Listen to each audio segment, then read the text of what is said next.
The National Chairman of the All Progressive Congress, 0SHIOMHOLE, accompanied by the National Vice Chairman, North Central, Suleiman Ahmed, and the National Police Secretary of the party, Malam Larry Saunili, on Thursday, visited President Buhari at the State House in Abuja.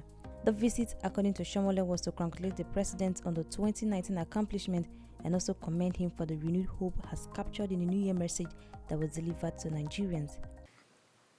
Decided that we, at the level of the National Working Committee, to pay a New Year visit to Mr. President and to congratulate him for all that we were able to accomplish last year, and also to commend Mr. President for the renewed hope as captured in the New Year message that was delivered to Nigerians. And I think it was also particularly important that it was published in print media so that it's not that the usual, New Year broadcast. If you miss it, you miss it. Now this one, you can take it, you can analyze it, evaluate it, and see how it affects you, or how it affects your community, or how it affects your location or your business. We think that was quite significant. But like you know, in Nigeria, when good things happen, they don't command big headline news. For example, for the first time, or consistently under this president, people are now used to going for Christmas without having to worry whether or not there is petroleum products in the market. A few years back, people were always afraid of what will happen during the Christmas season. All your savings, all the small money you are taking home to celebrate with your people, you end up patronizing black market to buy a gallon of, a liter of PMS at 2, 3, 4 times the value, and sometimes it is adulterated. And we see pictures of people who are stranded across the country because they cannot access PMS. Again, these are things we are now able to, with pride, take for granted. And I also think that we ought to celebrate the fact that we are able to celebrate Christmas and New Year, and people have rice everywhere that were not imported from other countries. Nigerian-made rice. I bought some quantities of rice to share in line with the tradition, and all these were Nigerian-made rice. They taste better, they are not expired, they are more nutritious. And for me, this is how a nation grows and eventually becomes self-sufficient. Now, if we can sustain this policy for another 1 year or 2 years, and Nigerians get used to eating Nigerian-made rice, and our farmers have ready market for rice, obviously, that aspect of food security will be put behind us. And we thought it was something that we should commend the president for what he has done and the courage to put Nigeria first before any other settlement. So we can say that we can see a gradual revolution taking place in the agricultural sector.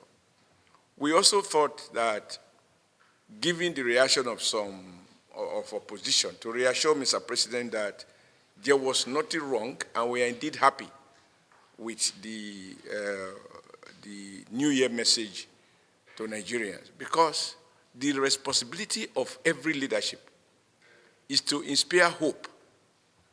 Life is sustained and driven by hope. And the challenge of leadership is not to join the people to lament that things are terrible, to give up, and join the people in wallowing in self-pity. The responsibility of leadership is to inspire people, give them hope, and in this case, in line with the principle of accountability and democracy.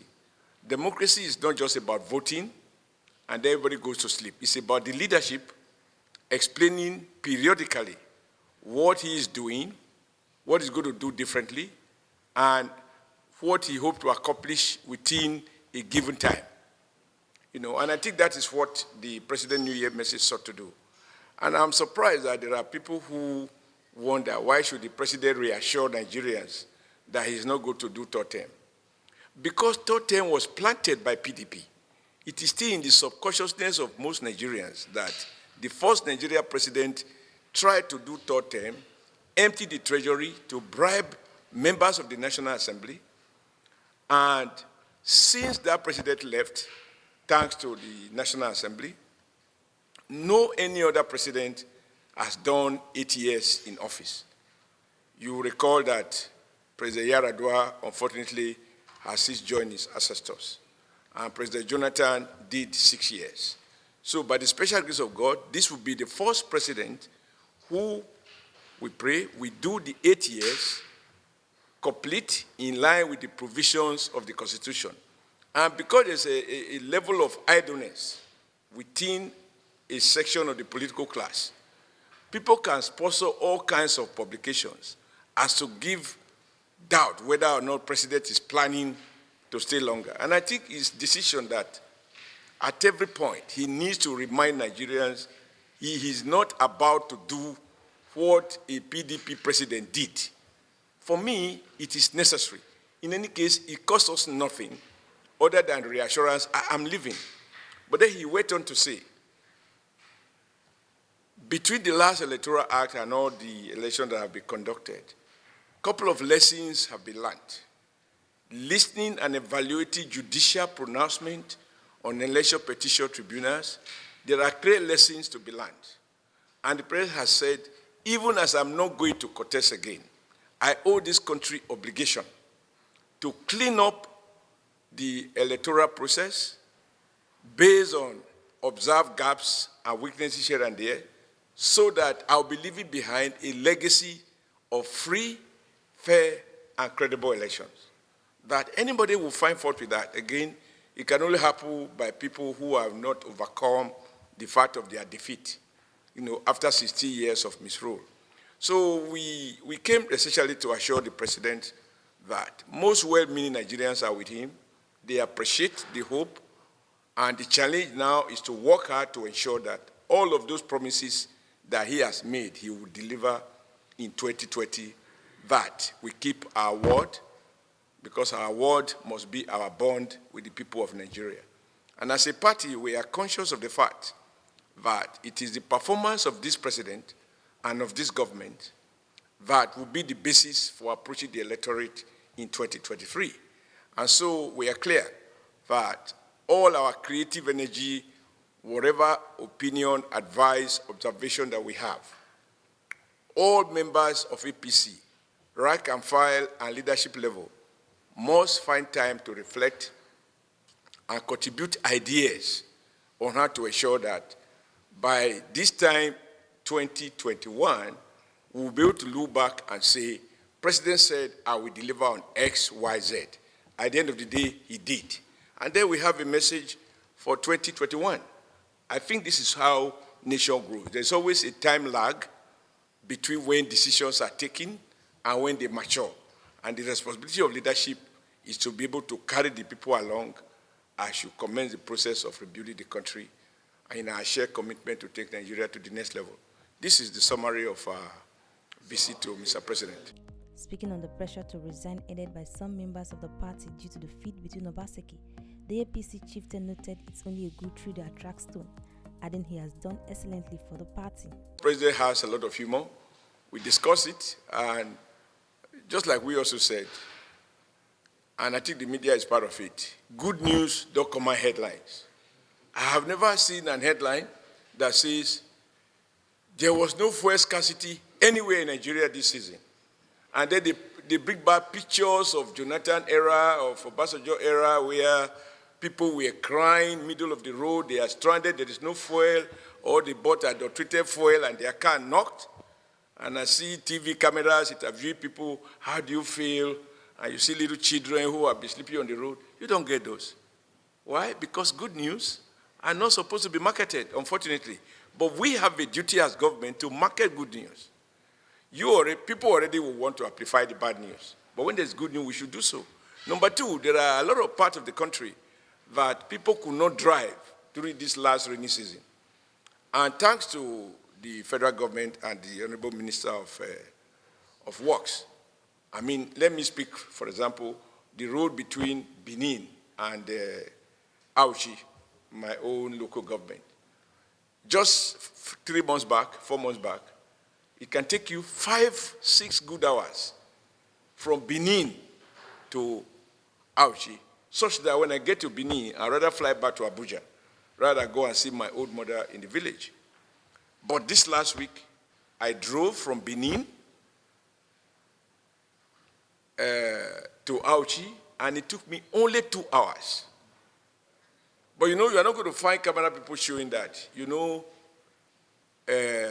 these past few weeks of dry season, a lot has been done to improve part of the road network in Nigeria. So every leader needs to be encouraged. Why the opposition will amplify what is wrong and even distort facts that are right? We as a party have a duty to amplify what we have done differently. So I think it was a nice visit. I believe the president was happy. We are also very excited. Going forward in 2020, Oshiomhole said things have been ironed out to ensure they take into account all the mistakes made in 2019 so that in 2020, the All Progressive Congress will be more stronger, more coherent, and more peaceful.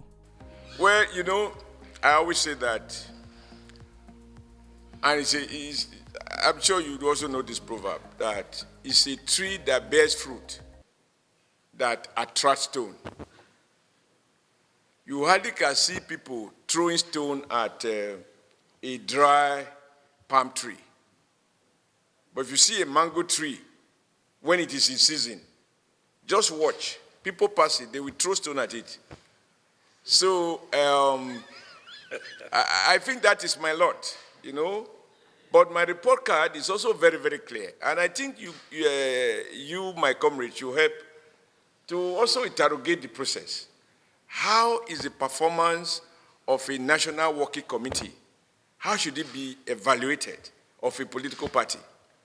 I think, to start with, the evaluation must honestly include how many elections did you win or lost.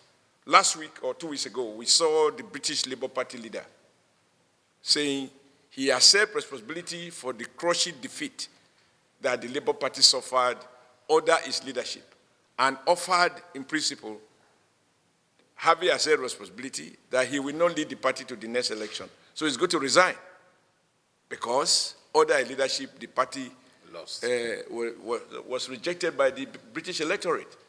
In my own case, and I challenge anyone to say that any of these are not true. In my own case, we, 3 of us here, along with all the members of the working committee, we were sworn in on the 24th of June at about 6 p.m., 2018. 2 weeks later, we went to Osun to contest election against a PDP incumbent, Fayose, in Ekiti State. And we won. And Kayode Fayemi is today the governor of that state. Few months later, we went to Osun State. We contested election. We won a by-election. And we have Osun governor elected during his first term. Then we went to the national elections. You know all the tension in the country at the time. You know all the hostilities. And again, before that we went to Ondo. We also won the Ondo by-election, but that was not done under my leadership. That was the previous one. I'm limiting myself to those two. And then the national elections. The gap between President Buhari and former candidate Abubakar Atiku, was about 4 million voters. The one between President Buhari and Jonathan in 2015 was about 3 million. So under this leadership, this president had more votes than the first runner-up. We like to claim credit for that. Because if it went the other way, so we'll be crucified. The National Assembly, you know, we had all kinds of contestation.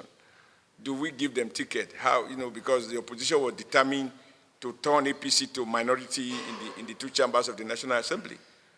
And we had to do what we had to do to persuade the senators to stay. We are still the preferred party of choice. And we marketed those senators, we backed them up. with logistics, we back them up financially from the party's coffers.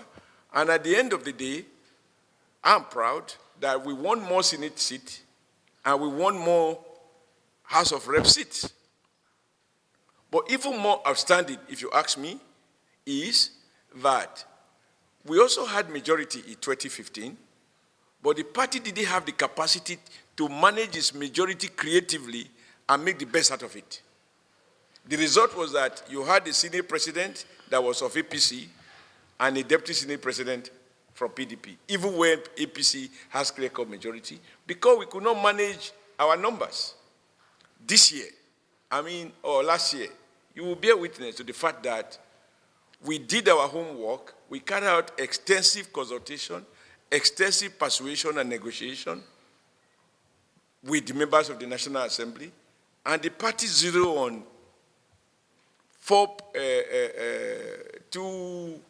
a Senate president, a deputy Senate president, a speaker, and a deputy speaker. I will mobilize and walk around so that even with secret ballot, these two senators, Senator Amelawe emerged, Senator Omoagegi emerged as deputy, and in the House of Rep, Senator Bajabi Amila emerged as speaker, and you heard the Wase emerging also as deputy speaker, all the preferred candidates. So, a party that couldn't manage its leadership before, this time we did that. And the other principal officers were subsequently elected. The letter from the NWC to the Senate and to the House of Rep was read on the floor of the Senate and House of Rep with respect to the other principal officers that are zoned to the ruling party. And we did that without any acrimony. So, thereafter, we've gone for a by-election in Kogi, and of course we won. And Kogi election is extremely significant because it is the first time since 1999 that a person by Nigerian manner of speaking can be said to be a minority, not coming from the major ethnic group in Kogi State. A minority person won the Kogi election. I think that's something that is worth celebrating. And then we went to the heart of the John Nation, and we won so convincingly the governorship election in Bayelsa State. And as you can see from newspapers, it is PDP that are probing themselves as to how did that happen. They are not saying we rigged them out, but they are saying that some PDP people did anti-party activities. They are accusing themselves as to why do they collaborate with APC to win that state. So how we can get opposition to work with us to deliver APC in the heart of the John Nation under our chairmanship, I like to think that that is something that is positive. So if the reward for this accomplishment is that 1 week later, some people say they don't want comrade, that is, I've been in NSC, as I'm protesting against government, some people are also sometimes protesting against me within the NSC. That is the way the world works. So it must be a strange world where you have everybody supporting you. The fact of your accomplishment, even you are a journalist, when you get a scoop or you write a story that is an award-winning story, why some people are commending you that this is a very, very seasoned, analytical, investigative journalist. So we say, am I not also a journalist? Why am I not also attracting this level of commendation? So in every aspect of life, you will have supporters, you have opponents. Even God, our creator, even those who admit to his awesome powers that he created heaven and earth, how would you see people lamenting that, how can God give me so little and give this man so much? Even as we are according not to jealous. So, yes, there are people who canvass those views, but there are also majority of people who think that APC has not done badly. In fact, we have done very well, if you ask me. And you must have also read, ironically, people say, my brother and friend, Mr. Secondus, PDP appeared to have been losing every election. and that they want him out. I think there's somebody who wrote something in Kano and said, why APC gave financial support from our own resources to support our senators and House of Rep. PDP doesn't give kobo to any of their candidates. But we did. We did for the first time. We didn't do so in 2015. I can point to a lot of innovation that we have brought on board. But as I say, the reward for hard work is even more work. And those who are determined to criticize you, don't ever deceive yourself that if you do well, they will stop. But I think, for me, that is an incentive to recognize that we must continue to think creatively and, see to it that we are able to manage the party. I am very confident that our party is stronger today than it was before I became the chairman. And going forward in 2019, there are things we have ironed out. I don't need to share all of them with you here. In 2020, that we are going to do differently to ensure that we take into account all the experiences gained in 2019, so that 2020, our party will be stronger, more coherent, more peaceful. But don't make mistake, there will always be some eternal discontent, because you are talking of 774 local governments. And in each of these local governments, you are having activists, pacifists, the hawks, the doves, all within the same family. So they're about to happen. What matters is our capacity to talk to them and have them resolved.